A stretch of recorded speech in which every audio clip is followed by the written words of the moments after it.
entrepreneur récidiviste et je m'intéresse beaucoup à ce qui se fait un petit peu partout en Europe et je me pose la question, pourquoi en France les instituts de recherche qui sont très bons insistent pour des licences et, j'ai cru comprendre, refusaient dans la plupart des cas la vente, alors qu'aux États-Unis il y a des mécanismes avec de l'equity, avec des gens pas très loin de chez nous qui payent de très hauts salaires. La Suisse, il y a des instituts de recherche qui favorisent plutôt le transfert de vente de propriété intellectuelle. Est-ce qu'il y a des intérêts réellement antagonistes entre un institut de recherche et un entrepreneur qui porte un projet, ou est-ce que c'est un fait culturel français? Vous qui avez vu les deux côtés de la barrière.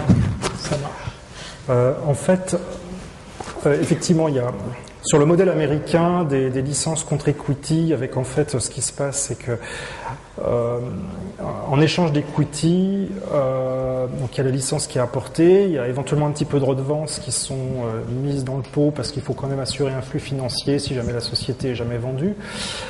Il n'y a pas de droit de vote, c'est juste donc l'entrepreneur est vraiment, les entrepreneurs sont libres d'avancer, hein, et ils ont un vrai partenaire qui est l'institution parce qu'elle a intérêt à ce que ça gagne. Donc ce qu'il faut voir aussi, c'est quand même aux États-Unis, les universités sont essentiellement privées.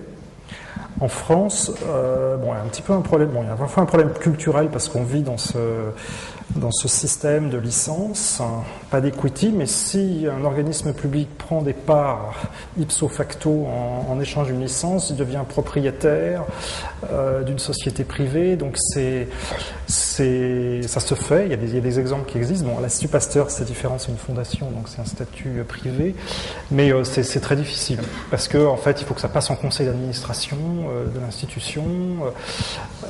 Donc INSERM Transfer, par exemple, qui est une filiale de droit privé, il y a un exemple de licence contre equity, mais c'est assez painful. Donc c'est en partie pour ceci, mais c'est aussi un problème culturel parce que si on voulait le changer, évidemment, bien entendu, on y arriverait. Et ça se fait. Hein, je vous dis, je connais le cas d'INSERM Transfer.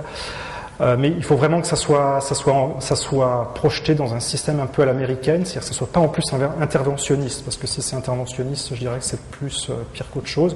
Il faut laisser l'entrepreneur libre d'avancer, mais dans une logique vraiment de partenariat.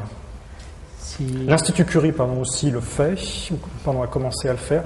Donc on avance, mais c'est vrai qu'au niveau des EPST, c'est quand même compliqué, malheureusement.